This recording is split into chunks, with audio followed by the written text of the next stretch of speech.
Hey, you know me with I have the technology. I've got to control. double check. And then, And y'all are broadcasting. oh, okay. So y'all can start sharing your stuff whenever you see your pop-ups. All right, so you're ready, Chuck? Yes, sir. Uh, I got my notices. Hey, let's see. Did you get John all? Payton is Here we go. streaming. Got mine too. Double check. Double trouble. Got it, and got it. It's double trouble time. Oh no. Okay, you Oh, accepted my yes. invite. Oh no. Thank you. It's only 5 minutes late, but And then did Chip get? I'm gonna see if he got his email. you mean Ben? Yes, Ben. Benjamin Franklin. I know. Is he going to be on today? I can't wait to 8:30. ask him about Paris. Wow. Oh yes, we're going to ask about his escapades in France. What about the storms? You flying a kite last night? He was inventing the bifocals. You didn't check his hair. You know they've got stuff for that. Well, Hair and then for the I'm hair. super excited. We've got James Sellers with Make Your Mark with Sightmark. Yep. All right, tell us when At you're done 8 o'clock. sharing.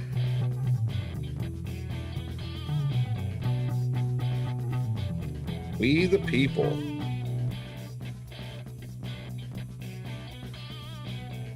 Are you ready, John? Man, we are almost there. All right, I'm going to mute you here in a second. Just let me know. We can do our intro. All right, we'll do. I love it. Okay, so Ben Franklin shared a picture on Facebook. That's so funny. Hey, there's the comments. They're popping up. I like it. Good morning, crew. Good morning to the crew. Getting ready to get you out there. Woohoo, getting ready to. Well, we are live. Getting ready to start. Starting So there you go. Is today Pun Day Monday? Today is Chuck's Is it coming Monday from- Monday. Yeah, Ben doesn't have that Monday. email yet. Ben doesn't have the email yet. Oh, Is it coming from the JP, Kathy, and the crew? yes. Can you? And we forward did that? get it out to James, right? Oh wait, just a second here. Yeah, we got it to James. Just a second.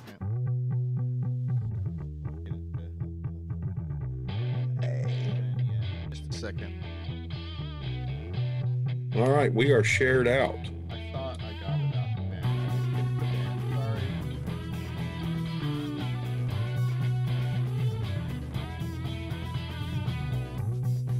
All right, we got a great number on this morning.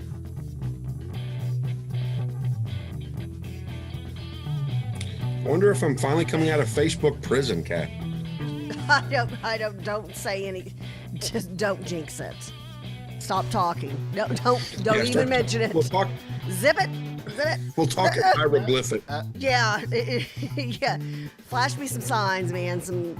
Some sign language signs. Don't say anything. Did you do a different Ben way? should have it. now. Okay. Sorry, I didn't get it out to him. Whoops. Lots See of local John, news not this morning. The calendar. There we go. Okay, people are gonna wonder what we're doing. Let's do the announcement. All right. All right, good Let's morning, do it. guys. Let's All right, roll. we're ready to go. Live from VentureX Studios in Frisco, Texas. It's JP, Kathy, and the crew. Man, good morning, Catherine Ann, and it's a party in Phoenix, let me tell you. Maybe now I can. I can hear you. There we go. Okay, You sound like I couldn't hear me. you sound I like was about to say Happy Monday, but that was 2 days ago. So now this is one of those That was 2 days days ago. we are completely thrown off. Well, first of all, good morning to you, JP, in Phoenix. I was going to say Frisco. We're in Frisco. You're in Phoenix. We can see your kitchen, your dad's kitchen. Man, we're cooking up things over here at JP Cathy and the crew. That's what's going on. Well, so today, okay, They so did that today's on purpose. Wednesday. Breakfast? So today's Wednesday. So happy Yeah. Wednesday to the crew. It's just kind of crazy how, like, when you have a Monday off, doesn't it just kind of throw you off for the rest of the week? Like, you're all confused all week, or is that just me? Oh, No, you're confused all week. Hey, can you tell? So you're not So, afraid to say now this that. is our first time back. You're So not I want to afraid get Confucius out of the way. Tell me about Labor Day, man. Tell me about the big rally and we how had a things blast. went. I was so bummed out that y'all weren't able to be there, but I understand. You know, you've got a big task at your dad's house, and the crew is praying for you because packing up your mom and dad's house. We know that's a really big deal, JP. So we're praying for you and your dad, and just know a lot of memories are being sifted through right now. So. We're thinking about you. But yeah, thanks for asking about Labor Day. We had a Labor Day rally, the Collin County Republican Party, on Monday. And it, those of us who were planning it had said, hey, if we get 150 people out there, first of all, we had a hard time finding a place. Luckily, Mike McCandless, who's, as a matter of fact, he's on the ballot in November for city council. He and his wife opened up their venue to us out at Rock Creek Ranch. We ended up some of my counters said there were 400. Some people said there were 450 when you start counting all the kids that were outside playing. It was just kind of like, one of those moments in time where patriotism, abounded. Austin Michael, young man from American Idol, he came and sang with the Matt Middleton band, and it was great. We got to introduce our candidates who are on the ballot. Everybody just had a great time being patriotic, loving our country, loving God, and loving liberty. So was super excited, just exceeded any expectations we had, JP. So thanks for asking about that. Yeah, we had a great time. Lots of new people who are just kind of fed up with. It's interesting. Some of the things that Congressman Taylor talks about, new people who I was meeting on Monday were talking about the same things. So just a great time had by all. Thank you for asking. You're welcome. Well, Matt Middleton and I, we've known the family for now almost 30 years, 32 years. He was mad So I that he remember wasn't on the back show. in the first- He was supposed to have been on the show, he said, to talk about Well, the yeah, event. he never showed up. So you got to show up to be able to be on the show. Yeah, but he's But, like, that's right. He's like, I know JP a long time. Well, the very first Labor Day picnic that we put on back in the day, that's the band I got to come out and do the first Labor Day picnic, and he's done them ever since. So that's been fantastic. They're so talented, JP. Just what a great group. So interestingly enough, I've been watching political ads here in Arizona. Of course, very Republican state for the most part, at least in the Maricopa County area. Right. But it's been interesting to watch the Biden-Harris ads. And I've also gotten to watch some of the Senate ads with McSally. Oh, here in interesting. Arizona. That's right. Yeah, because you're seeing different. Like in the North Texas area, we're really not seeing any Biden Harris, ads or whatever. But that's interesting. Yeah, you're out in a different part of the country, so you're seeing ads that we're not seeing. What are they like? Well, that's it. So the Biden Harris ads, it's interesting. So one of the ads has him in a mask, and they shoot to different scenes, and he's got different masks on. Right. And he just looks old. You remember Tales from the Crypt and the Crypt Keeper? JP. I Yes, can't help do. it. I mean, I don't know if they're putting white makeup on him, but it's whiting out his entire face and head. And it's like, I don't know who's doing your makeup, but it looks really bad. I mean, he looks like he's a ghost walking around. And then the message is hope. Like Biden is going to deliver hope. And it's like, I'm surprised that there aren't organizations jumping all over this saying, where were you for the last 40 years if you were our hope? Well, that's my whole thing. Okay, I mean, you had 47 years to get whatever it was you wanted to get done. What's your 48 going to do for you? I mean, if you couldn't do something in 47, Right. like JP, if you had been judge, well, you were a judge for what, 28 years? You were a JP for 28 years. Okay. If you wouldn't have been able to get Like, if you would have done nothing in those 28 years, you wouldn't have been there those 28 years. Heck, for sure, in a private sector right, job. I wouldn't have been. If you're in a private sector job for 47 years and you produce nothing other than maybe, getting a federal building named something or maybe signing on to somebody else's legislation, I don't understand where this charismatic leadership is going to come from when it wasn't there before. Yeah. Well, and that's the thing. I mean, first of all, you can be as charismatic as you want, but where's the work? Yeah, show me and the that's my money. thing. Show me the money. Yeah, show me the work that you've done. And my biggest issue is the fact that where the hope is, well, we'll get rid of Donald Trump. And so then we've accomplished our hope part of this. Like That's what he's a running good now is a point. Social That's Security. a good point. Yep. That's it. They're running Social Security ads, and they're saying that Donald. And it's funny, they say it three different ways back to back. That by 2023, Donald Trump is going to bankrupt Social Security.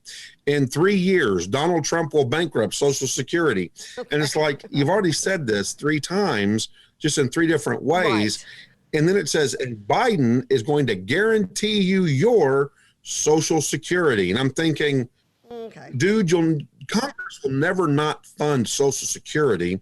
This is a political beating tool for party pundits when it's time for election. But you're never not going to. It's one of those shocking, scare me kind of a thing. I think the only way Congress the baby will do anything, and the baby boomers vote. The way Congress will do anything for Social Security is if you make them to where their retirement draws from Social Security, but Congress doesn't get their retirement from Social Security. If they have to live with Social Security, they'll fix it.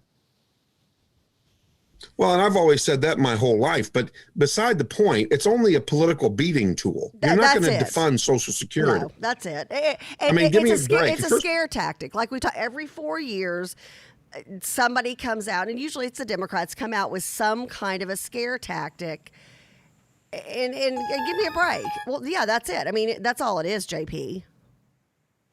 Right. And so what it comes down to is that they're trying to run scared ads, and then they're trying to run hope that Biden is somehow this big hope all of a sudden. And I don't get that part. For me, I'm looking and I'm shaking my head and I'm like, where were you, dude, for the last 40 plus years? So the ads have been interesting. And then the McSally ads are very interesting for Senate. Yeah, tell me Mark about Kelly, that.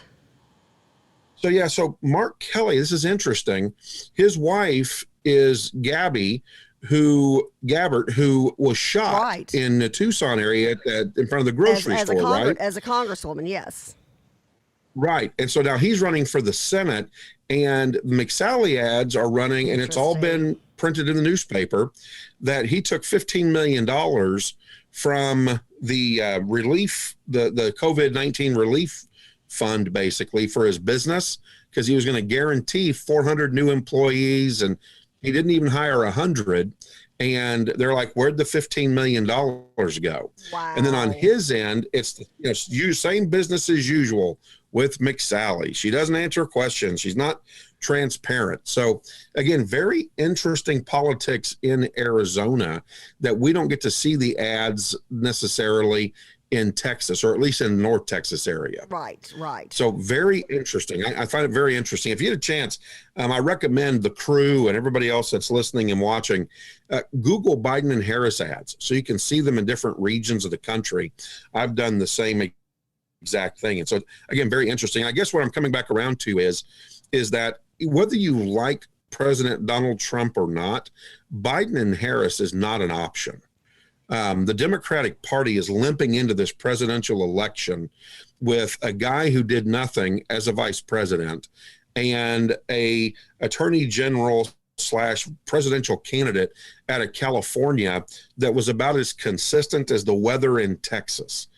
And so it's time to move on. It really is. I mean, elect Trump and Pence. If that's their best, and JP, here's an interesting thing. I don't know if you've noticed this yet, but we did talk about this after the DNC convention, that Kamala came out and she was talking like she was a Disney princess, all syrupy sweet and blah, blah, blah, and had nice soft curls and all this kind of stuff. And I'm like, who's that? Well, the more I see her speak and the more I see her put stuff out on social media, I think she's going to be one of those candidates like Hillary. She's just not likable. She's just not a nice person. She's an angry person. She's a very gruff person. So I see them trying to, so Biden, they're trying to hide away because they don't want him to look weak or feeble. But then Harris, I think they're trying to hide her away because they're trying to make sure that everybody doesn't go, God, what's her deal? So they've got two folks out there that they can't show as much as they need to. How do you get elected when you've got President Trump everywhere? Well, and here's what I think is interesting. What I think is interesting is these ads that, again, you don't see them in North Texas. They show him out and about, right, rather than in his cellar. I'm telling you, mark my words. Yes, something is going to happen. Something is going to happen on the first debate where he's going to have to do the debate from his cellar because he's been exposed by an aide. I think you're right. From COVID or something. Yep. So they can feed him the information so he's not embarrassed. And so, yeah, I think it's interesting. Well, Kathy, we have an interesting show today. I'm super excited. We've got Make Your Mark with Sight Mark with James Sellers. Yay, and today I want to get James! into optics and all that good stuff. And then I've been told there was a little bug put in my ear that I had to have cleaned out by the doctor. Benjamin Franklin is going to be on the show. I love it. And so very excited about that. Also, don't forget to tune in on Thursdays from noon to 1 to The Lawyer Show with Jeremy Rosenthal. And then don't forget to pick up Dr. Good at Ask Dr. Be Good on Sundays from 8 a.m. to 9 a.m. on Sundays, right here on JP, Kathy, and the Crew Network. And so, Kathy, a lot going on in local news. Want to throw this out there. Tell you what, I'm going to let you lead with the Dallas Stars, and I'm going to follow up with a story in the news this morning. So tell us what you know about your Dallas Stars. Well, and I've got my Dallas Stars hat on today. So the NHL conference finals are being held. And, of course, the Dallas Stars, our own Dallas Stars, go Stars, are playing the the Golden Knights, Las Vegas's team. So Vegas came back last night. They beat the Stars, so the series is tied 1-1. I'm still going to pull for. Obviously, I'm going to pull for the Stars. No duh. Well, that's intelligent. But I tell you what, No duh. Yeah, no duh. That's a sports term for those of you who are sports professionals. I really, it just tells me and again, it's been kind of hard because it's been a truncated season, so that's been, odd. But we had predicted, and along with our dear friend Chris O'Sullivan, back at the end of the series, the Stanley Cup series last year, that this would be the Dallas Stars year. And I tell you what, I still think they pull it out. They are phenomenal under pressure, and, just go Stars, go. Well, it's all in the goal box, and we've got two solid goalies, and when Bishop is on, you're not going to be able to touch him. Right. And so go Dallas Stars, absolutely. Now, hey, listen, if you want to have fun and you want to get out, guess what they're doing at the American Airlines Center? They are hosting fans for the first time since March. They did it Tuesday night. How exciting. The Dallas Stars hosted a watch party for Game 2 for the Western Conference Finals against the Knights, and they plan to host one for each of the remaining games. The arena can hold up to 18,500 when the Stars are playing, and it's been capped at 20% capacity for social distancing and the purposes due to COVID-19, of course. In a normal year, there would have been a sellout crowd, but there are several safety protocols in place. And are you ready for this? Several fans who requested it received free tickets to the event. Oh, how fun cool is that? You gotta love that. Yeah. When I saw that, came across the article about them opening the American Airlines Center back up. Those are positive signs, JP. Those are signs that everybody's getting back to the business of living. Absolutely. And so also masks are mandatory. So if you're going to have it, you got to be in the mask. It's a pod system, which every other row is blocked off, but fans in small groups or couples are allowed to sit together. Concessions are cashless, and just like most retailers and restaurants, there are also plastic barriers between customers and workers. Chris Simak said, I've never been to a playoff hockey game, so this is as close as I can get with it being free, and you can't pass that up, so we're excited for it. I love it. Love it. So how much fun is that? That's awesome. Yeah, so the Dallas Stars, go Stars. You know, again, and Kathy, here's my thing. I'm as confused as a goat on AstroTurf. And my father would, of course, say, John, they're not confused. But here's my thing. Why are we worried about COVID-19 on money? I don't get it. The CDC has come out and said that it doesn't stay on surfaces for more than 30 to 60 seconds.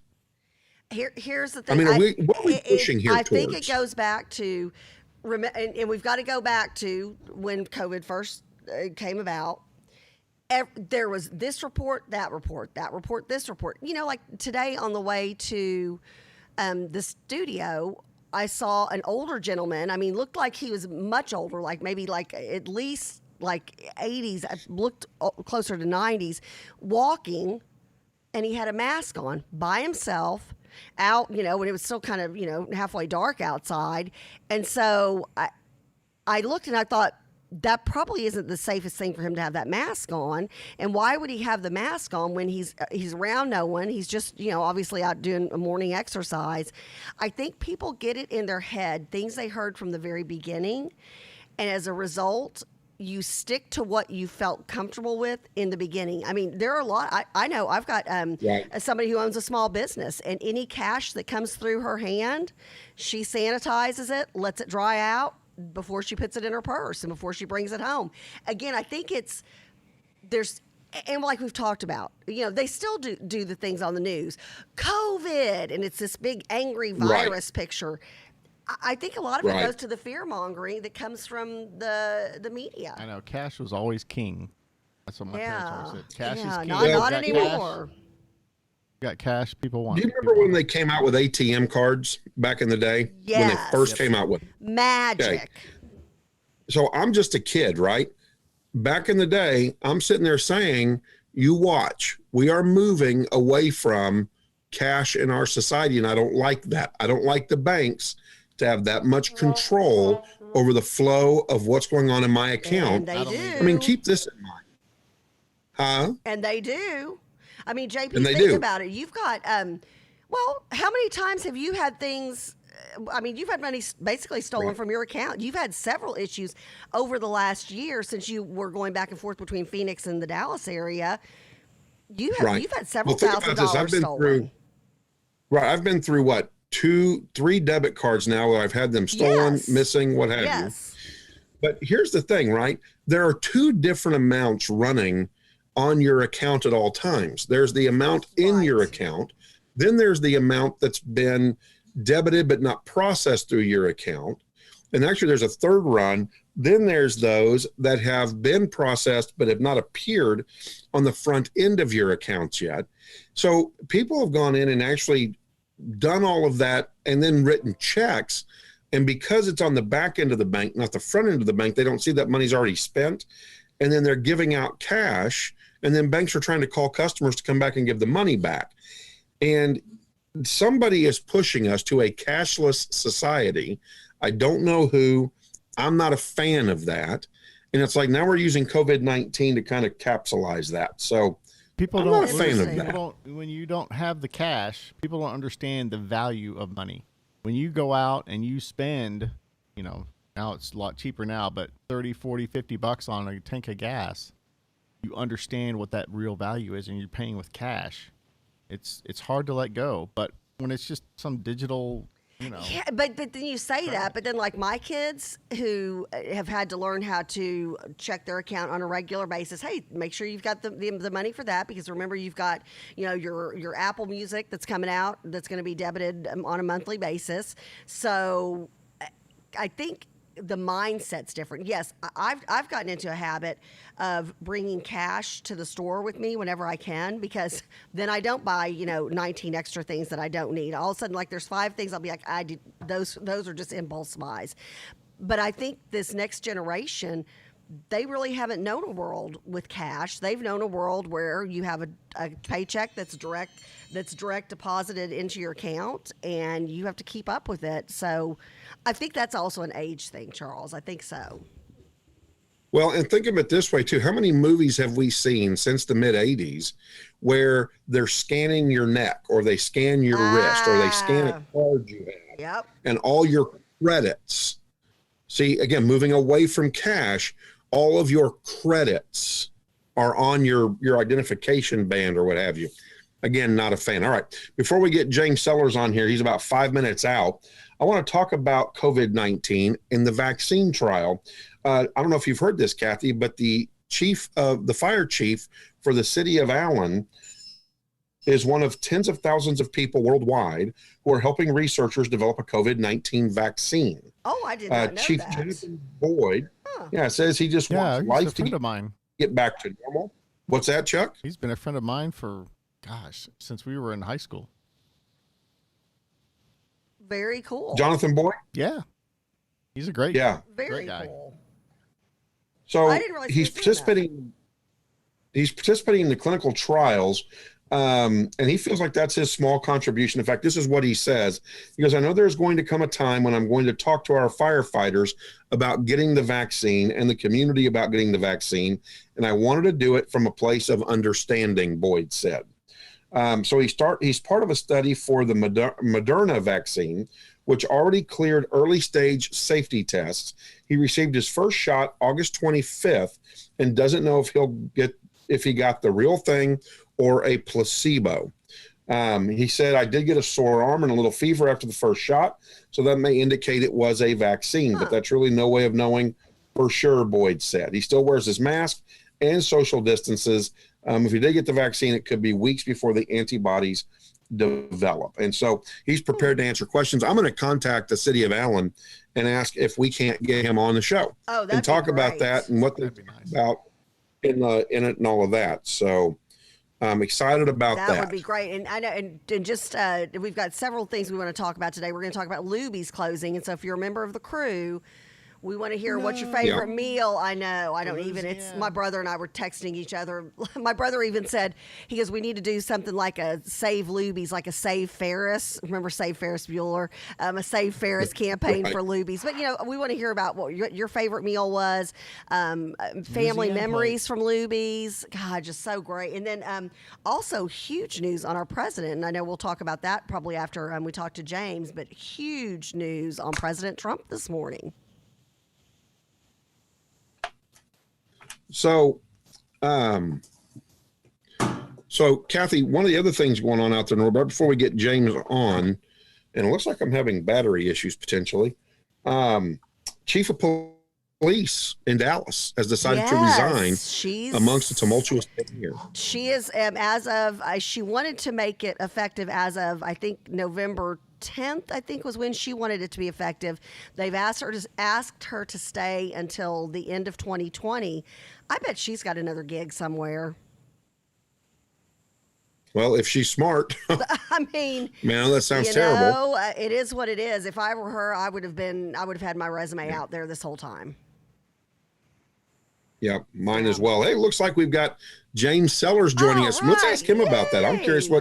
what his thoughts are on that. James, good morning. Good morning. Good morning. How are you doing, John? Kathy? Good. Hey, how are you? So, Doing good. James, talk to us. What do you think about Chief Hall's resignation and the council not letting her help transition the new chief and kind of pushing her out the door? And she's like, "I'm out the door." I mean, what are your thoughts on that? Wow. Can you recap that for me in a little more detail? I don't want to speak without full knowledge of the subject. Do you mean you don't listen to JP, Kathy, and the crew until you come on? James Sellers. I was working. I was working. I was listening on and off, so I missed that part. So So Chief Hall has announced her resignation here at the city of Dallas as the chief of police. okay. No real reason for it. Just, hey, I'm resigning.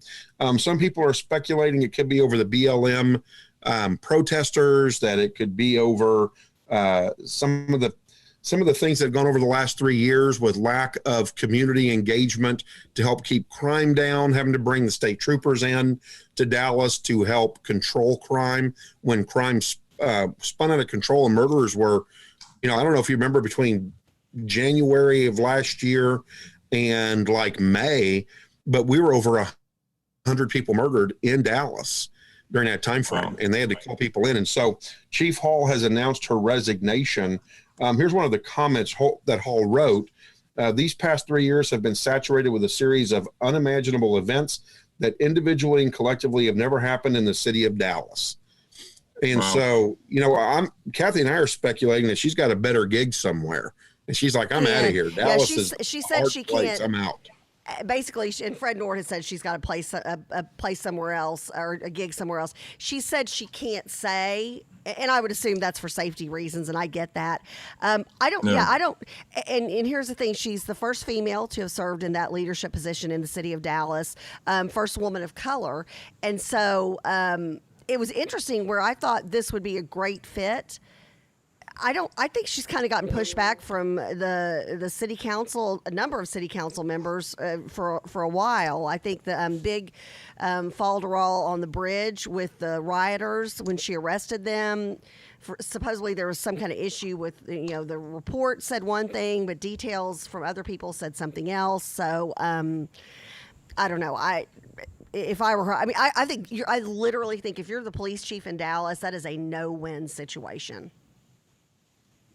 Yeah, I think the whole politicization of our police and public safety is a very complicated situation for our law enforcement officers, and it'd be really interesting, I think, to try to get a place in a type of city where, as a police officer, you'd want to serve, much less being the chief of police, which is on the front line. Right. Well, and James, I kind of threw you there right in the middle of the heyday, but I know how smart you are, so I knew you'd be on top of it. So, hey, I want to give us the proper introduction here, though, right? So, join us right now for Make Your Mark with Sightmark. Thank you, John. I appreciate being here, and it's good to get caught up on the politics of Dallas. I think one of the reasons I live in Mansfield is I try to stay away from the politics of Dallas. But anyway, I know not everybody gets to live in away from major metros right now. It definitely seems like the cities are getting a little more difficult to live in, and it makes I think people want to get out and get outside and out in the country a little bit more every day. But if everybody was out in the country, it wouldn't be called the country anymore; it'd be a city. So we got to. That's the true. Well, and let's talk about getting out a little bit more. I want to talk about some of the optics that you have. First of all, what is an optic for a firearm? What is an optic? Absolutely. So essentially what optics that we manufacture firearms make them more accurate. Essentially you can go all the way from an optic like a red dot, which basically just allows a shooter to see the point of target much more quickly and easily, and allow them to control and handle that firearm very safely. And that optic doesn't actually magnify the image. Then we have on the far extreme side of that is you have optics designed with lots of lenses to magnify that image so you can see things very, very far away and then place very accurate shots. Like a rifle scope, for example. We recently got back, maybe like a month ago, we went out and shot a mile. And with that, you need very excellent, marksmanship, a good rifle, good ammo, and you need really great optics. So in that case, you're going to need a lot of magnification and a lot of clarity and brightness to those optics. So we kind of cover the gamut on that. We have optics that can be used in shotguns and pistols and rifles. We sell laser bore sights to help people sight in the rifles, and we have like binoculars and spotting scopes and things you traditionally would see either at a range or out in the field. So talk to me. Let's talk about the different range of things that you have with your company, with Sightmark. So you said binoculars. So you guys also produce the optics for binoculars. We do. We manufacture a series of binoculars called the Solitude line. And the idea with that is to get people where they can really see the clarity and brightness of,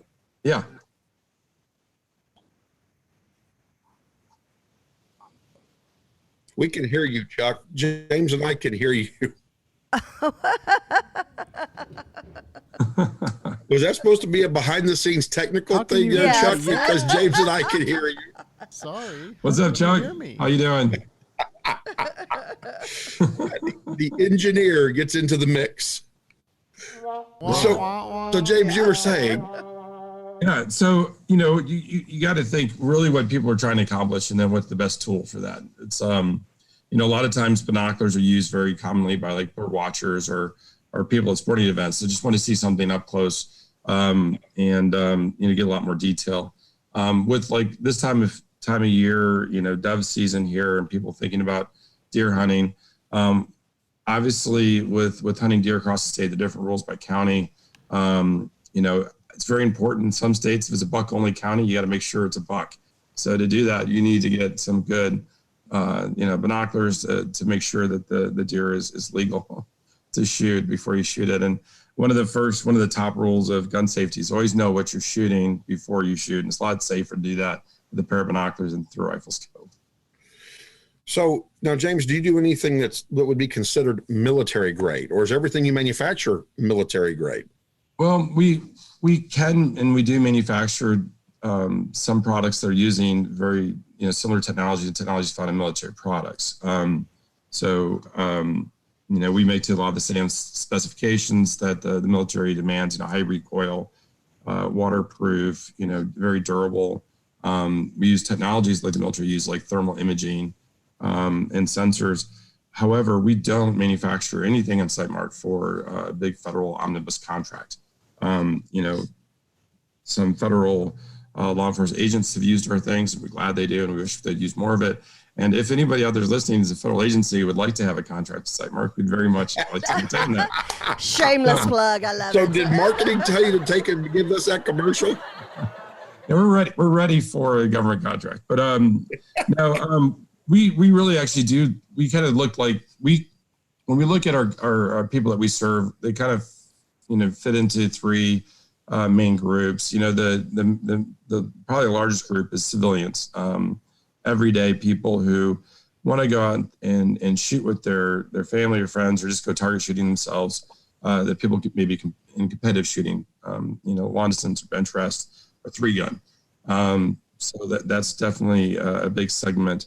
And then we serve hunters, people that take the firearms and want to go in the field and they want to put meat on the table, or maybe they have a infestation of hogs, or they have coyotes killing their animals, or whatever it is. So then people use that for hunting. And then the third group is really for law enforcement, for people who dedicate themselves to protecting other people. And we want to make sure they have the best technology, the best gear, and make sure that they're safe and they come home to their families. So those are kind of the three segments that we serve with our products. Now, James, I think one of my big questions, because it would seem to me that optics would provide some form of gun safety as well, especially if you're out hunting, because it does give you, I think, a better perspective of what your target is. And I think that you would be able to see if you're aiming by accident at somebody else out hunting. Right. So tell us about optics and safety, and Sure. how optics can help provide some safety. So I would say it starts at the beginning. I mentioned earlier we make a product called a laser bore sight, and we're probably one of the largest. We actually had the largest market share in that segment. So I think we produce more in-chamber bore sights than anybody by a lot. And what that does is it's basically a laser inside a cartridge that looks like actually I have one over here.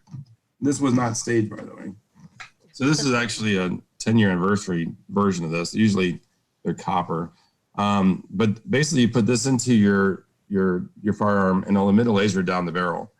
And that will show you the theoretical point of impact.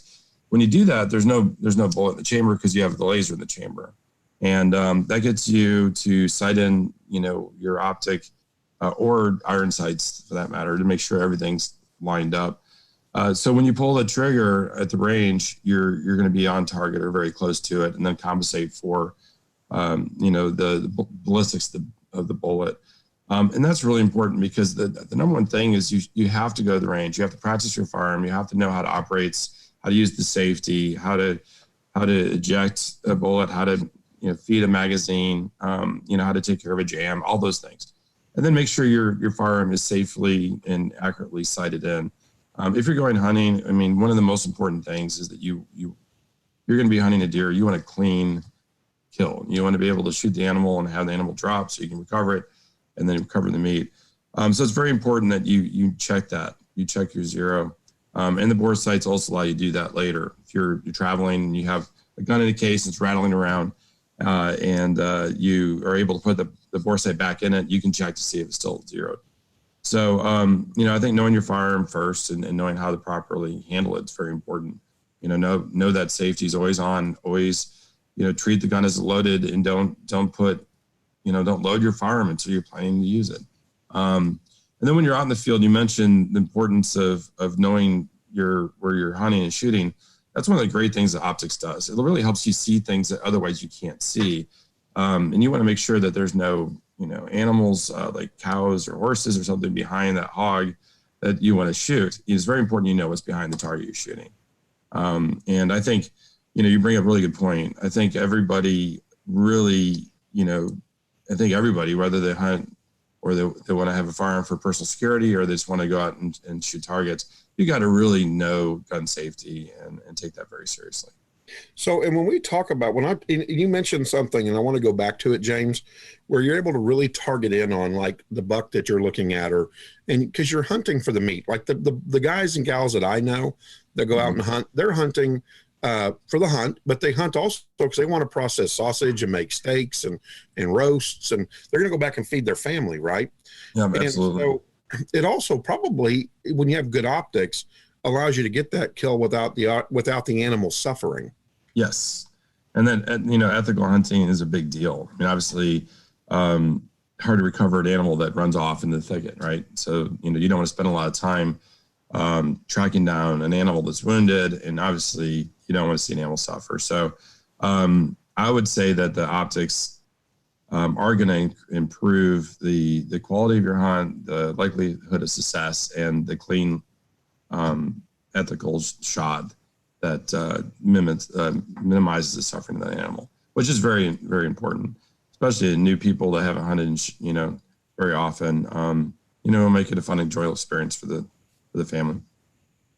One of the things I'd like to talk about next month, James, is ethical hunting, and maybe you can come up with some resources on hunter education. And when you take your sons or daughters out to hunt, what does that look like with teaching them proper hunter safety and how to be ethical in their hunt?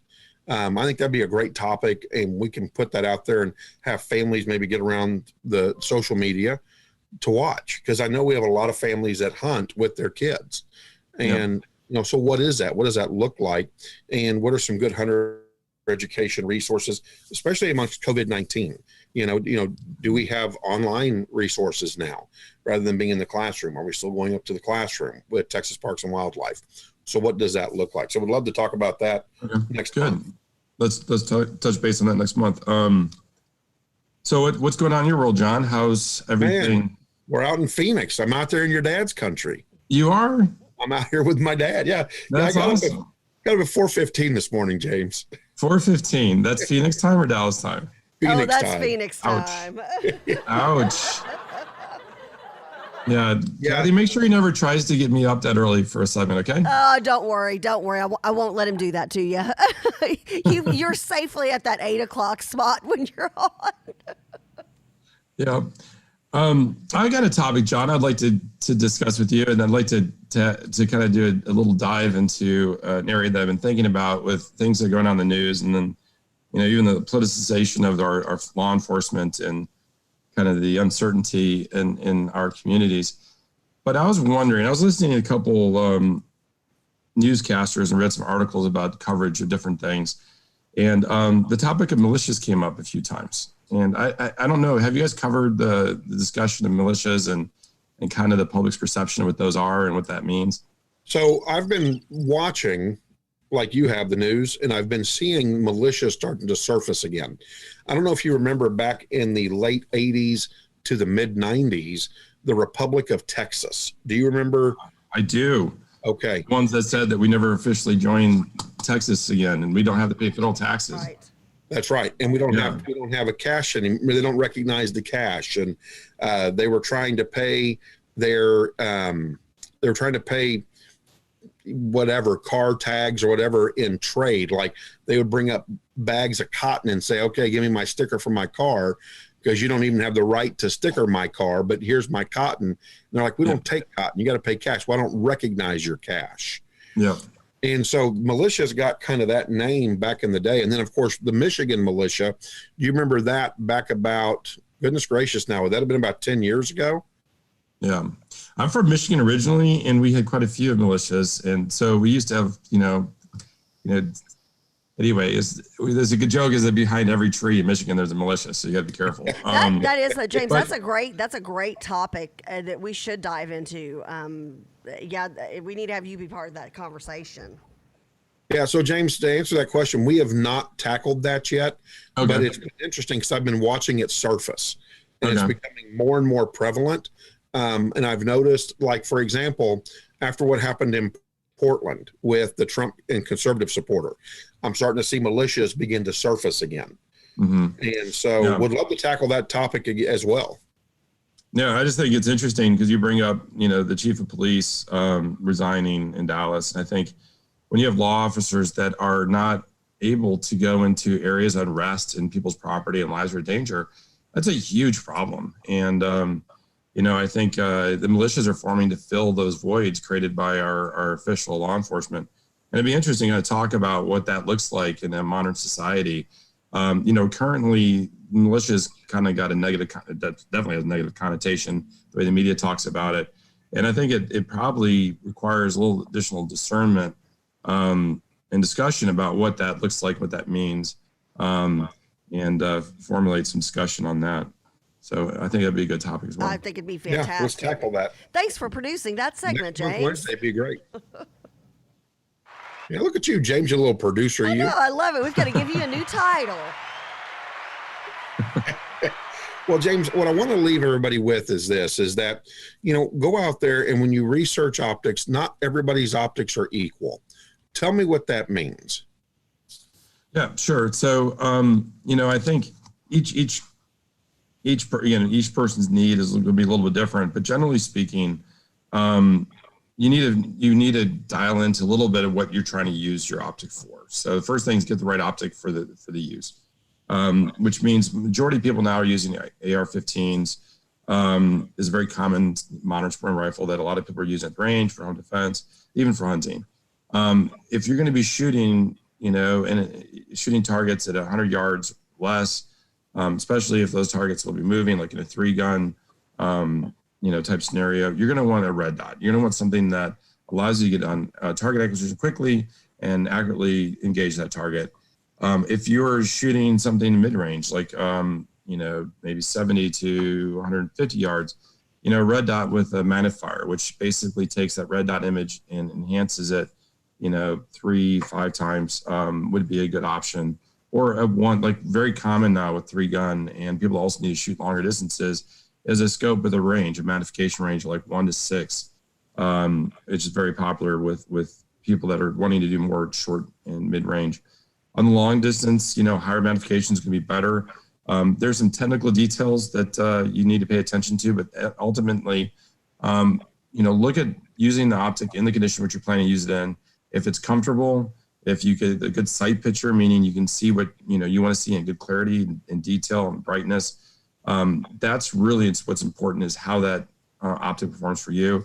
There's a lot of companies that overcharge for what they offer. General rule of thumb is the more you pay, the more you get. And I think that there's some truth to that. But dial in the specifications. One of the things like Sightmark tries to do differently than other optics is that basically when you get a Sightmark, we try to get you features and performance that you'd have to pay a lot more for. So if you're really looking for the biggest bang for your buck, there's definitely choices out there that will offer you the latest technology and the best specifications, the best performance specifications. And you'll get a better result. So, if you have a budget, look for the best optic you can get for that budget. And I would think that if, personally, there's some choices that get you in out in the field, in the range, having accuracy. Anything you can do to maximize your accuracy and enjoyment is well worth the investment. And, a lot of folks during the journey of starting to proficiency, will change what they want and change how they use their firearm, and that's okay too. Nice thing about the new modern sporting rifles, you can change it up as much as you want. They're very reconfigurable, and that's part of the fun too, is trying different parts of the shooting sports. If you go on different types of hunts, or just having fun, and just do it safely and responsibly. There you go, safely and responsibly. So next month on Wednesday, we're going to ask you to talk about ethical hunting, Okay. hunter's education, what's out there right now, hunting with your kids, what's that look like, and then Okay. let's talk about militias Okay. and what Sounds we good. see surfacing and how it may be impacting. And are these new organizations that are forming in cities that are getting rid of their police departments, are those really nothing more than a new form of militia? Absolutely. Sounds like great topics. All right. Hey, James, thank you so much. Have All a right. blessed Thank you, John. day. Thank you, Kathy. We'll see All right. ya. You guys have a great day. All right. Make your mark with SiteMark every once a month on Wednesdays. It's the second Wednesday of the month. Yes, it is. Yep. All right. So- From 8 to 8:30. Yeah. We'll see you next month. Thank you all. All right. See you next month. Bye. Thanks, All right. James. Take care.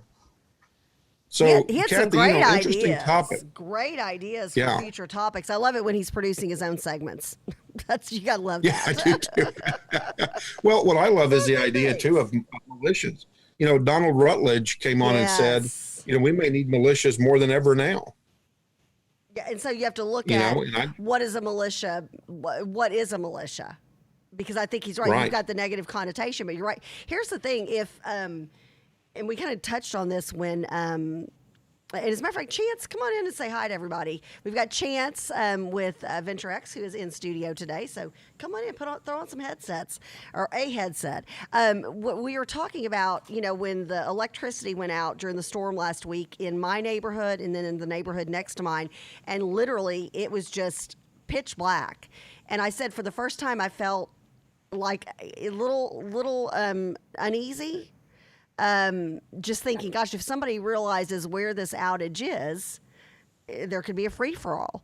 And so you start thinking about the need to protect yourselves, especially when you've got police officers resigning left and right. Don't blame them. Taking early retirement because you've got the pressure of people saying, and especially in the more liberal cities, defund the police.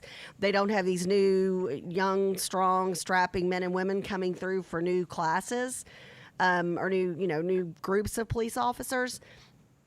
Somebody, especially here in the state of Texas, we're going to take care of the business of protecting ourselves and our family, right? And our homes, our property.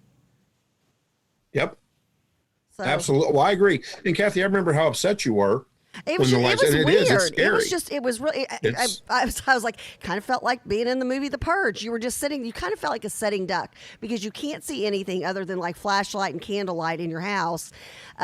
Completely dark, no street lights. I mean, completely black. And I was, just pitch black. And I was like, man, this is an odd feeling that I've never felt before when the electricity has gone out like this. So, and Chance, good morning. Well, and Donald Rutledge, one of the things he's saying, Kathy, on the feed is that that's when it's important to become a prepper and to make sure you can protect your home and your family. Yep. So, and I agree with Donald. Crazy Chance- times we're in. How was Chance's Labor Day? Okay, is he on? Can we hear him? Well, he's always on. He's Chance. Well, yeah, he's Chance. He's always Wait, on. oh no, sorry. There you go. There you Now, go. hey, Hey, Chance. Gotta love live, Hey, man. man. Live is live. That was a dead mic for a while. Yeah, I had. Oh, He got fired. I'm a Chance, lake were you guy. at the lake this Labor Day At the weekend? lake. I was down at Lake Livingston for a bit. And, love it. Came back in Louisville's my home lake, of course. And but I like to travel around, see different lakes. So it was fun. So, There you Chance, go. talk to us about Venture X right now. What's cool and new about Venture X and what's going on? I know Fridays you guys have started to feed people. Right. We have another barbecue this Friday, and we're starting to try to barbecue a couple times a month, feed Oh, I everybody, love it. and kind of use it as a networking event. Obviously, we social distance, but we've got a big space, so we're trying to get an area where everybody can kind of come together and at least see some people, get out of the house, get away Yeah. from the kids. We've got, the big thing now, I mean, everybody's I know my kids are going 2 days a week. We're in hybrid mode. Okay, we So- just started. Did y'all start today? Yeah, we with started the yesterday. What school district? In Denton. Okay, we're at Plano ISD. My son, they had yesterday off, but his 2 days are going to be Thursday and Friday. So hybrid mode. Right. So we're It trying is. to figure, A and B hybrid. We can't, you got to print the schedule. You don't know where you're coming or going. So my daughter went to 2 lunches the other day. Yeah. It's like, okay, good times.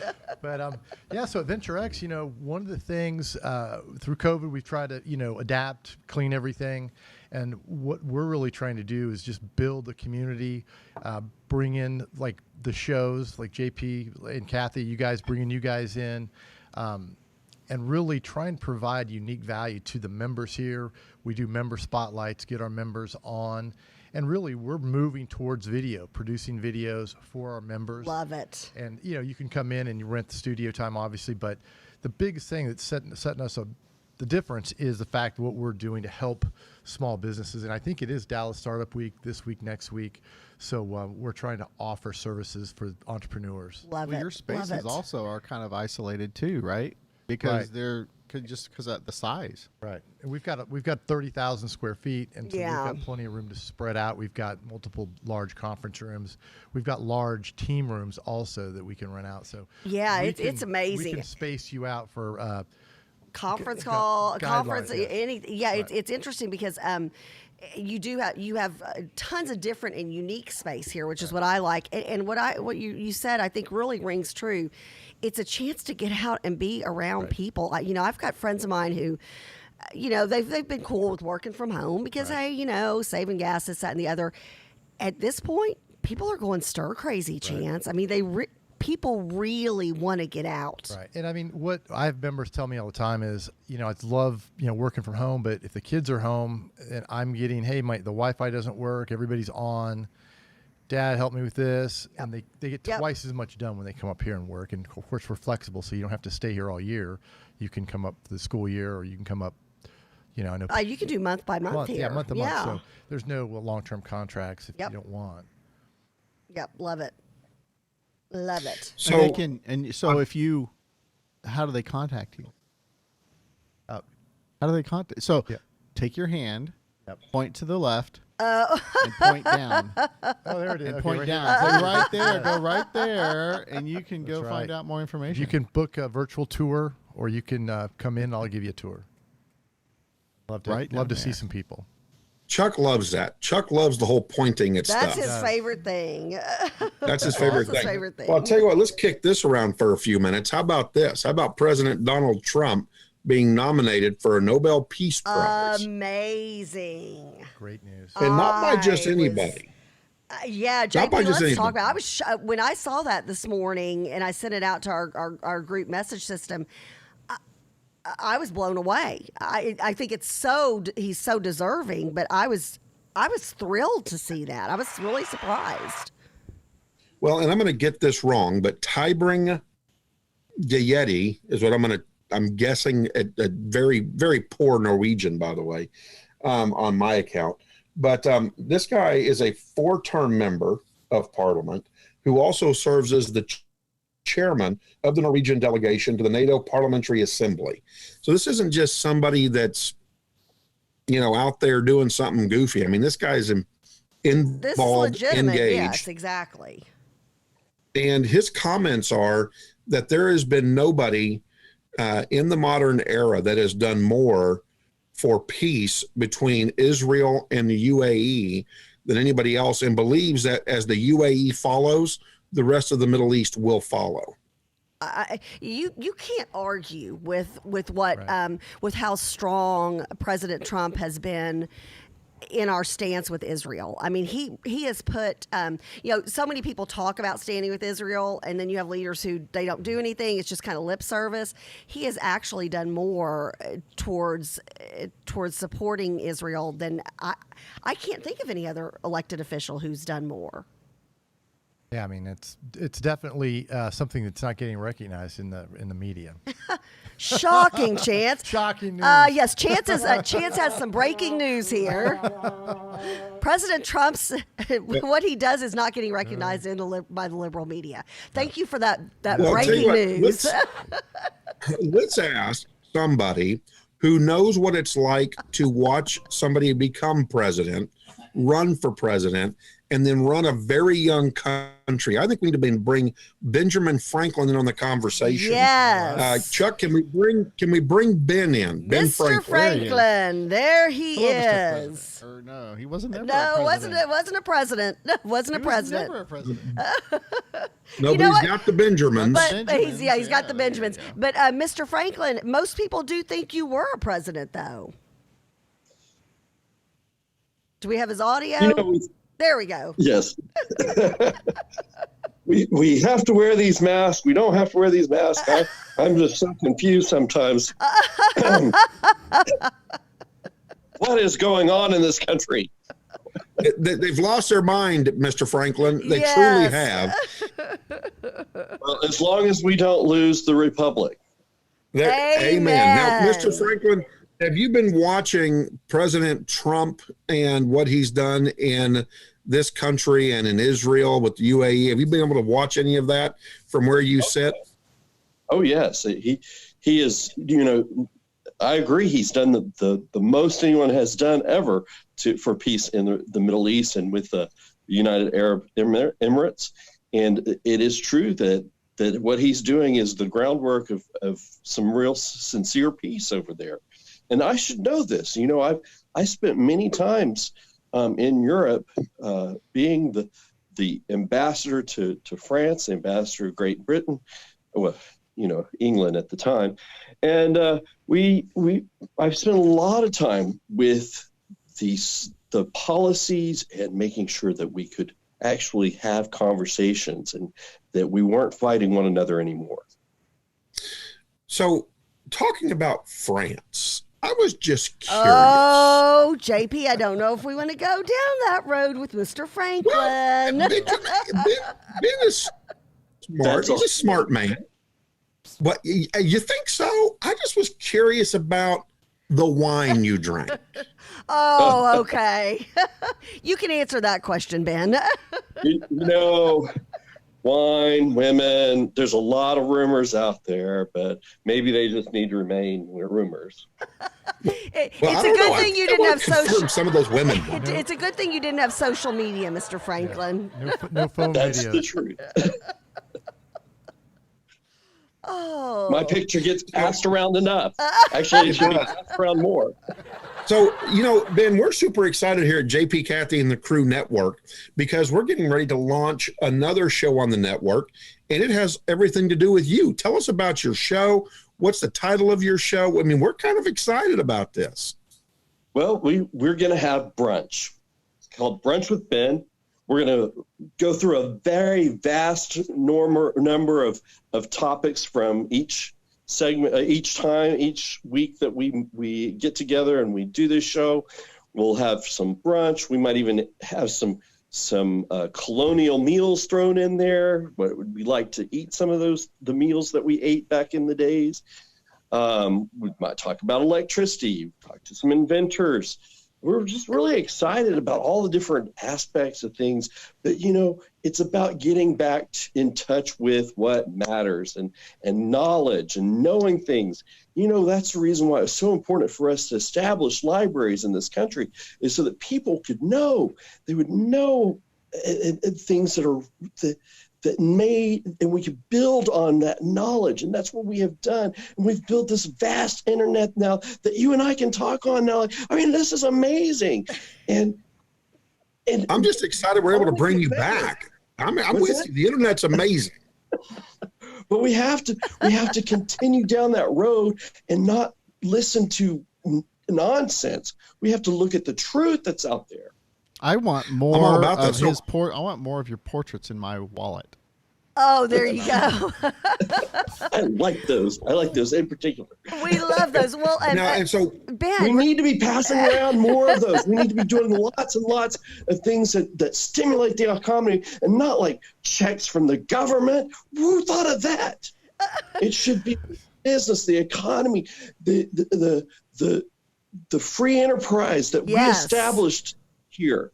That should be growing now, business. Mr. Franklin, have you heard of Nancy Pelosi? Who? Nancy Pelosi, have you said heard who? of her? He's going to go back to the grave. yeah, he has no idea. And you know what? As a matter of fact, we want to keep Well, Mr. there was Franklin this happy. one woman that was around back in the 1700s named Nancy something, but she was kind of a crazy woman that thought all these things. She thought she could be president, and the way she was going to be president was by getting rid of the president and the vice president. Oh They were- my! Well, she's still Yeah. around. Right? Guess what? She's still around, Ben. Oh! Oh no! Hey, talk to us about Constitution Day. That's coming up. That's speaking of liberty and patriotism and free enterprise. The Constitution.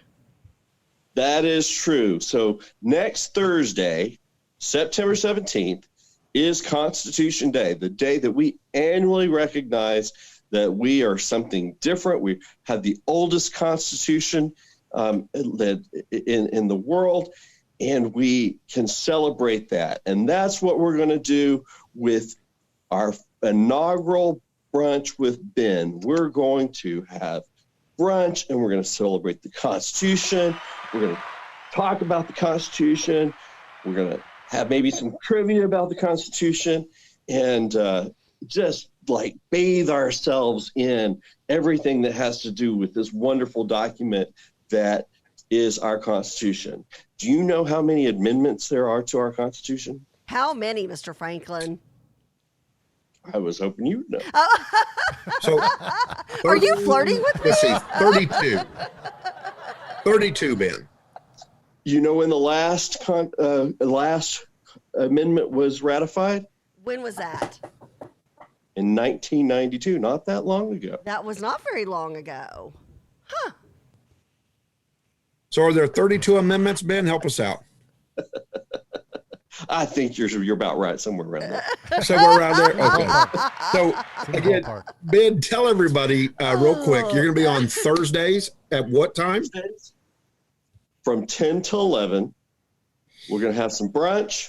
We're going to talk about some Constitution, talk about some inventions, talk about electricity, and we'll have a great time. All right. Sounds good. Looking gonna be forward to it, Benedict? Ben. Benedict? And join the Benedict? club. He'll be in studio here, right? In studio at Venture X. Actually, he's going to be near the Austin area. Okay, in He'll be Austin, okay. he'll be videotaping. Now there might be some times where he is in studio, and we will most certainly introduce him around to your All right. business Well, owners. I was wanting to just get in on some of that food. That's why. Well, yeah, I was wondering, is it going to be eggs Benedict? Oh, Wah, wah, wah. So tell them the website, how to become a member, Ben. become a club member at www.brunchwithben.club. All right. Fantastic. Okay, say Chuck, that if you for can us put one that more up there. time. Well, I can't because you guys are on the screen. What's So tell me somebody what tell from me the one more crew can time, and I'll type put it in the in. comment. I'll put it in the comments. www.ben.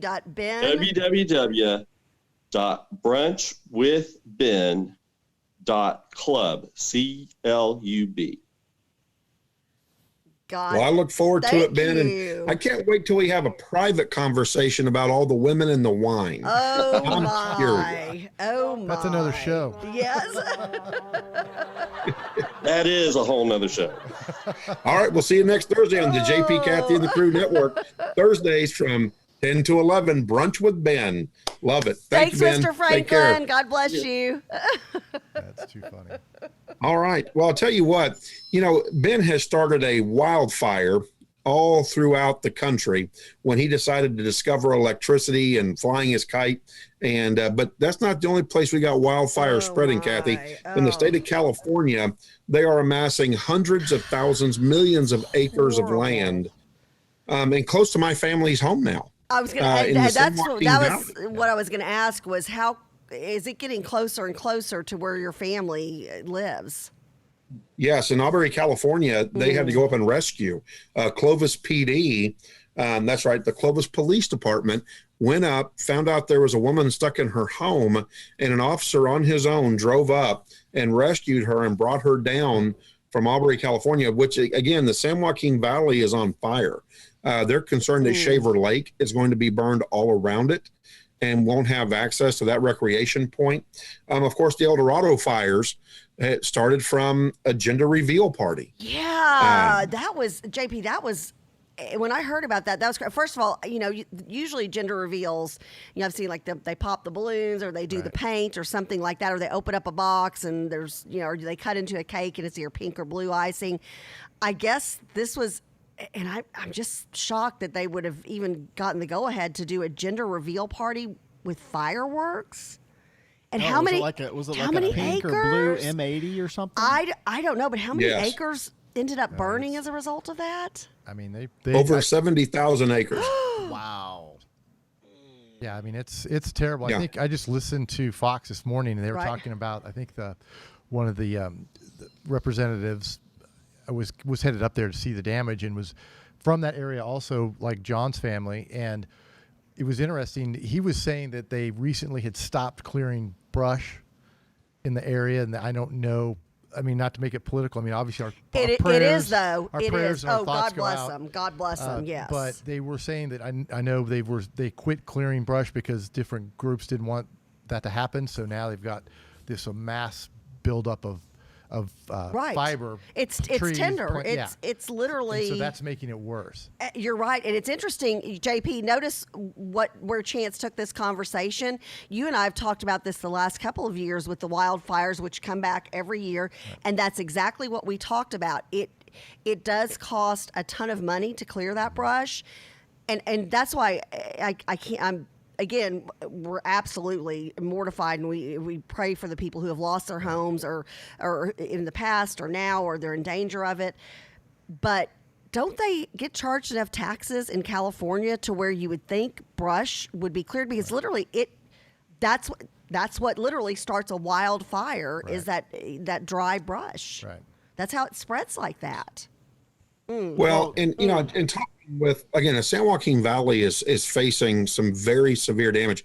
And I say the San Joaquin Valley so you understand the impact that can have on the fruits and vegetables for this country that go in and out of the Fresno County area, Visalia, Madera, Modesto, all those areas that produce, I mean, pretty much the largest grape and raisin population in the world, along with, again, a lot of other vegetables and fruits that come out of that area. They are burning. And, in that area is very conservative. That is one of the few conservative areas in the state of California. And there are smoke warnings now. Again, Shaver Lake, Huntington Lake, all of these places are now in danger of being lost because of the fires. And I've talked to my uncle about it. And Kathy, you sent an article, and I was ready to talk about this today, so I'm Right. glad you sent that out, about climate change. This is a sign of climate change, and it's No. funny. No. I told my uncle that in tongue in cheek, and he's like, "Oh," and he went off. He's like, He didn't "If realize you were go out and joking." put- Well, aren't no, wild, they would cut trees down. If they would, help clear out the forest more and do forest maintenance, we wouldn't have these fires. well, natural fires, when they're not man-made, are how nature clears a lot of that brush and stuff like that. So it isn't. So some of the fires are natural to help clear things, but when it's not caused by like man, this year when it's after caused by year after man, year and terrible.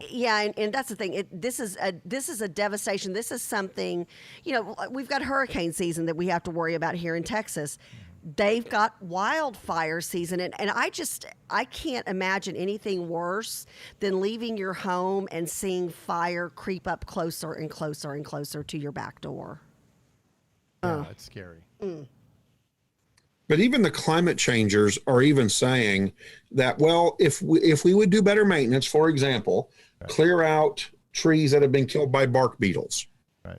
Oh, I mean, they just okay. let them lay there. Now some of it is Bark the beetles. heat, Cleaning up the fires. area around your Yeah. homes.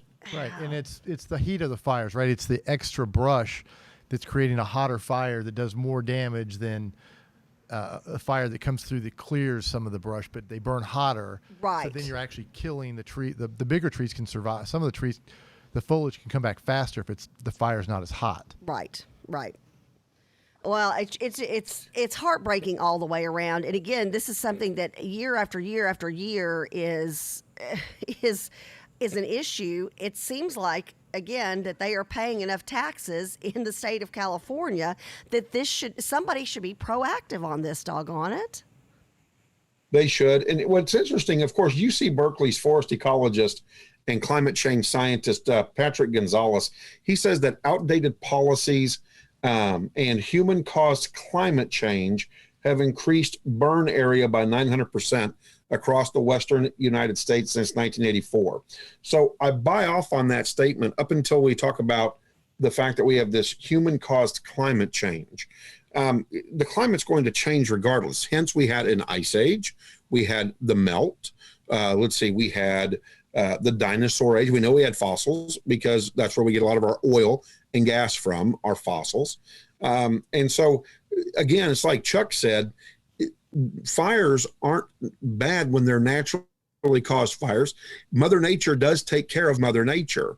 The problem is that when we do things like M80 gender release fireworks in a dry area that has not had brush cleaned out, not had dead trees cleaned out, and that stuff is so brittle that it catches fire just like that. Well, now, had you it's heard, like you said, Kathy. JP, had you heard anything about, is the family who did the gender reveal, are they going to be stuck with that Yeah, bill? man. I'd heard they're stuck with the They should bill. be getting prosecuted for sure. Yeah, I mean, how did that happen? What they've said is that, because I've read up, I said, my uncle and I have been talking about it because now it's Right. hitting close to home Right. in the San Joaquin Valley.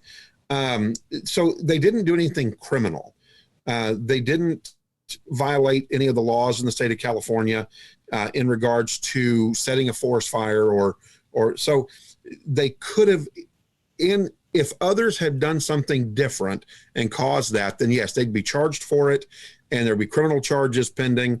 Right now, there are no criminal charges going forward and there's no fines or the state looking to recover the cost of having to put that forest. And again, we're talking over 70,000 acres. I mean, and only that's 10%. devastating. As of 3 days ago, 10% was contained. So, well, and JP, then I've got another Yeah. question. Then, okay, so was it an area where you're allowed to set off fireworks? I mean, hey, if I would imagine, and I will not confirm or deny that when my kids were younger, that we weren't out on the driveway with some sparklers and some small little this, that, or the other. Possibly, I will not confirm or deny that. But again, and I won't confirm or deny, but I also will say that if something like that would have happened, we would have had fire extinguishers sitting on the driveway with us. Sound so much like a politician. Yeah. Okay, there you go. Okay. Imagine that. But I'm sitting here wondering, was this gender reveal not done in an area where you can't shoot off fireworks? well, and again, that'll be something that the state, they didn't mention that or talk about that. They just mentioned the fact that when people do things criminally or criminally negligently, then they can be charged for it and they can be charged Okay. with felonies.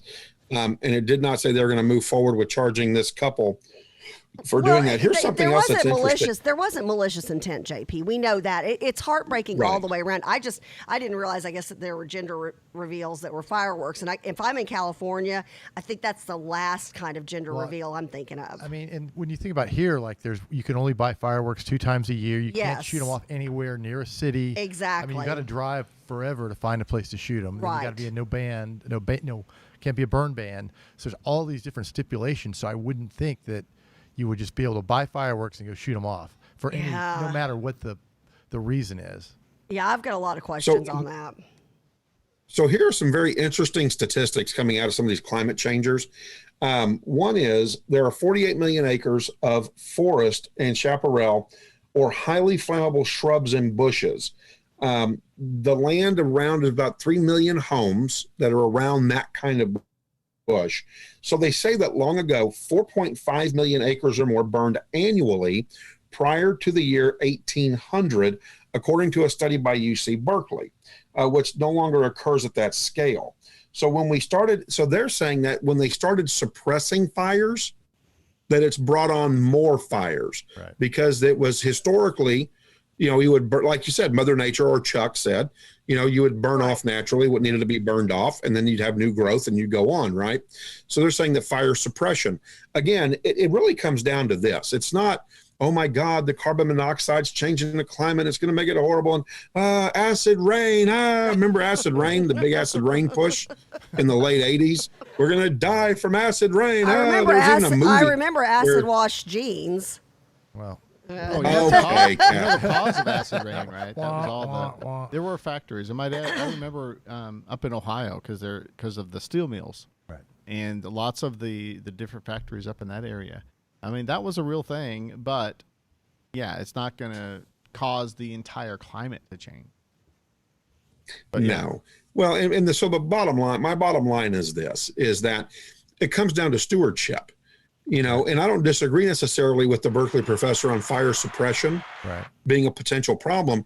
If you're not going to do what Mother Nature intended to do, then you're going to have to do it for her. If not, you're going to have these kinds of fires because Mother Nature's not clearing out the brush to recreate new growth and clean out the old and the dead and bringing in the new and the fresh, right? And so I agree. If you're going to do fire suppression, then do forestry stewardship and clean up the forest. Which has not been So that we done don't have- forever. Ironically, in California, it's not a priority, and it seems like it should be there more than anywhere else. John just said they put 3 million homes in that area. Right? Yeah. That Yeah. alone, Well, 3 million that's homes. plenty of Now timber you're right cramming there. more house in. Exactly, you're cramming more homes in, and what do you expect to happen? Yeah. Yep. So, with that being said, and again, like I said, I've talked to my uncle and my family in Fresno, and they're like, this all comes down to forest management, is what it comes down to. Right. And it's not, it's not a climate change issue. We're not causing climate change, because here's my theory. My theory is this as well.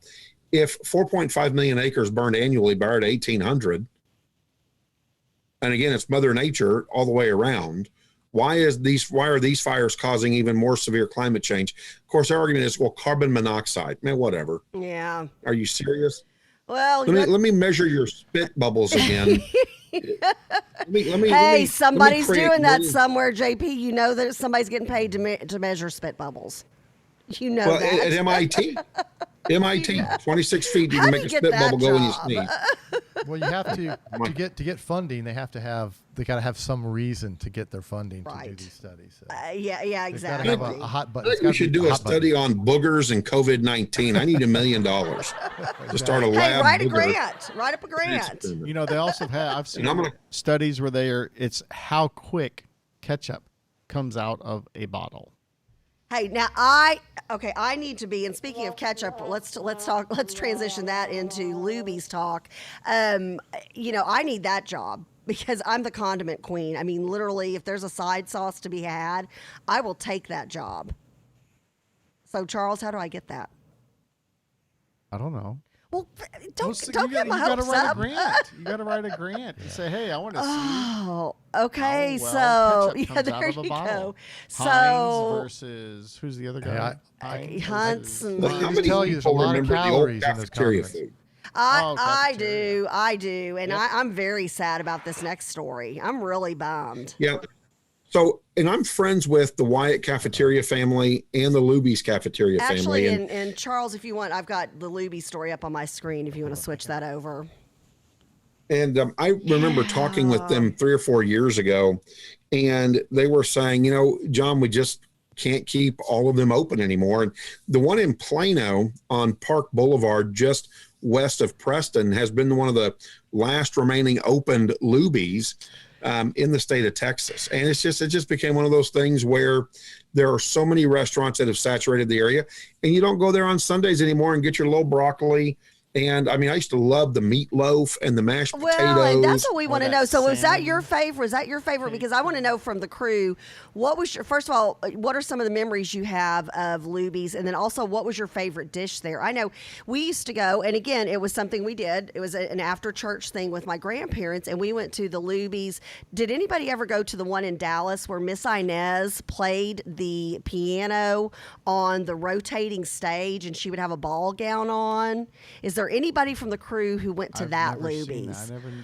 Oh, it was a big deal. She was this beautiful woman, and she had this ball gown on, and she was on a rotating stage. It was just it was magical. And my You got to favorite. go find that, Kathy. Yeah, I've got an article on Miss Inez because it was a big deal when she retired there. But Luby's, and it's just Roast a thing of beef. the past. Roast beef Roast was beef your with the favorite gravy. with the gravy. And Okay, some rolls. and There you go. JP, you said the meatloaf and the mashed potatoes. The meatloaf and the mashed potatoes. And remember they used to do that, what do they call that? Like a hamburger steak or something? Salisbury steak. Salisbury Yep. steak. Yes, Yep. Salisbury steak. Mashed Oh my Lord, I potatoes could eat like and 10 of those. Charles, what was your favorite dish That there? Louisiana, you get to. I was a kid, so Louisiana plate. You get to Louisiana plate. Yep. You get a meat. Wait, that was the dish and Luann. two- No, the Luann Luann. plate. The Luann. Luann plate. Yes, the Luann. Luann. Yeah. Well, what was your favorite meat? I mean, It was whatever they served ya? Salisbury, or when we would go on Fridays, we would get that salmon. I don't know what it was. It looked like almost like a football. There you Like a go. salmon cake of some sort. I don't know what it was. We, my brother and I were going back and forth last night, and our favorite was the fish almondine, and then their macaroni and cheese was the best because it had like that yeah. layer of burnt cheese over the top of it, Oh, which yeah. It was just starting- made it so good. It was starting to sound like a commercial for Luby's, and then I know, he says it looks like a football. You're saying the burnt edging. But it was a macaroni and cheese burnt edging's a good thing. And then I remember it was such a treat, like the days that we'd be going through the line, and my parents would tell my brother and I, go ahead and pick out a dessert, and we would usually do yeah. the Jello with the whipped cream mixed in with it, and we were like, oh, we get dessert today, and it was like a huge deal, and their spinach was good. I just so many great memories. Dr. Good said earlier that the fish, and back in the day when she weighed more, she said she would just get almost a whole plate of tartar sauce to go with her fish, So Oh. Kyle Smoke has chimed in from the crew. He says that his favorite was the Luann platter with cheesesteak. Oh, the cheesesteak. Yes. Okay, there you go. There you go. Love it. And the blue Jello, of course. See, and that's where they had blue, red, green, yellow. They had every color of the rainbow of Jello that you could imagine. And when you're a kid, and it's cut up in those big cubes, and in a fancy kind of looked like a crystal wine glass back in the day, but I know it wasn't. But I have so many great memories of And it's Luby's. So I fast. was just so sad. Yeah, You it was get through very. that line. Oh, you yeah. boom, you're in and On the rolls. Yeah, they had you in and out. Oh, yeah, they had a ton of waiting. rolls at the end. Yeah. Yeah, right at the end of the line. I remember that. Oh, gosh. Let's go eat. Okay, Elizabeth said, Brett says chicken fried steak. Oh, yes. They had awesome gravy. They had every kind of gravy you could want there, too. So smooth. Their mashed potatoes was so smooth. No lumpy, no Ah, lumpy no mashed lumps. potatoes. No lumps. Well, so we will be saying adieu and thank you, Yeah. Luby's, for all the memories and all the wonderful food and the yeast rolls and the Jellos and yeah. So And there'll but- never and be we thank another the place family. like it. Yeah, there'll never be another place like it again. And look, everybody, we're all around the same age. We all have very distinct memories of the food and time with our family. And what's interesting? So I grew up. My brother and I grew up. Luby's was a big part of our after church activities with my grandparents. But what's interesting? Never took my kids to a Luby's after church. It was more like an On the Border or Chili's or, something like that. So it's kind of interesting how, even though it was a huge deal when I was growing up, I didn't make it a huge part of my kids growing up. So that's interesting. Well, my whole thing is the cafeteria thing with the kids and the different bowls. That could be real messy. There's a whole lot of the coordinating question I going have on is, there. What is the new cafeteria, Luby's kind of get together for our kids' generation?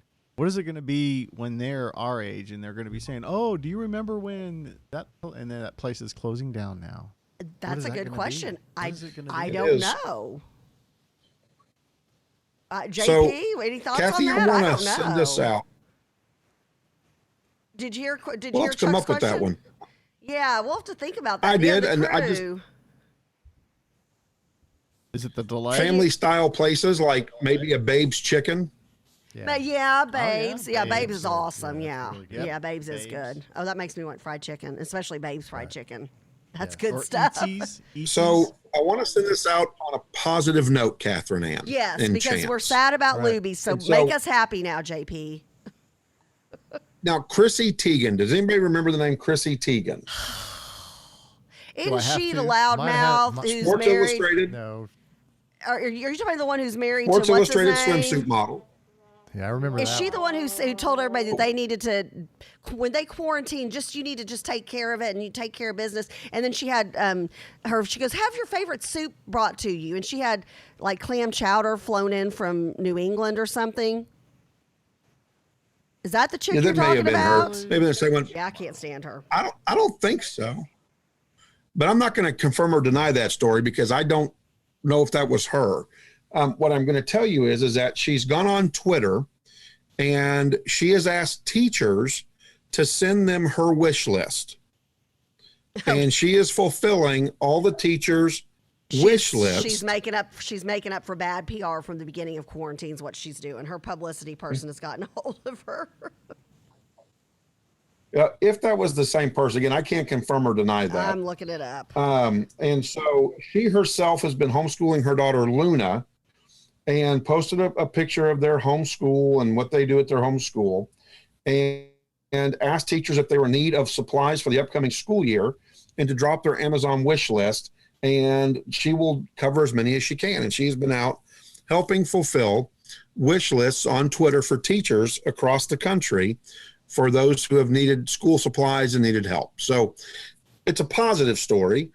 And it was teacher based. And I thought with a lot of students getting ready to go back to school this week or have gone back to school this week, that it would be a good story to go out the day with. And we want to hear your stories, your kids who are going back to school. And like Chance and I both have kids who are doing hybrid. So we definitely want to hear what happens when your kids get back in the actual classroom. How is it? Are they excited? I know my son last night was like, now what's the plan for me driving on Thursday and whose car am I taking and this, that, and the other. He can't wait to get back on campus. He cannot wait. So, and I've seen, it's kind of like everybody's doing their second round of pictures today on social media. So we want to hear your stories from the crew. Would love to hear that. Tell us all about what's going on. And on Friday, we will read them out loud. Just send it to us at jpkathyandthecrew3@gmail.com. That's jpkathyandthecrew3@gmail.com. And I'm going to point up, and I should be pointing at The link tree. That's the link tree. Join us there. Get us over on There you YouTube. go. Find us and watch us and view us. All right. Well, Kathy, have a very blessed Wednesday. All right. To the crew, have a blessed second half of the week. Can't believe it's already Wednesday. There you go. We will see you on Friday day. and cannot wait. And then we'll have Dr. Good back on Friday. So we will have our educational expert coming on to talk about kids being back in the classroom or hybrid or how does that work.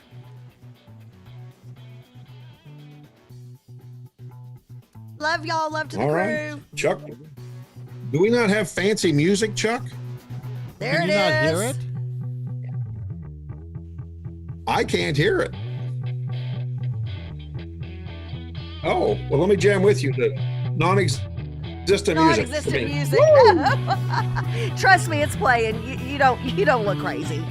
I don't look crazy? Okay, good. Well, everybody have a very blessed Wednesday. We'll see you all on Friday. See you at 7:30. Don't forget your positive person experience.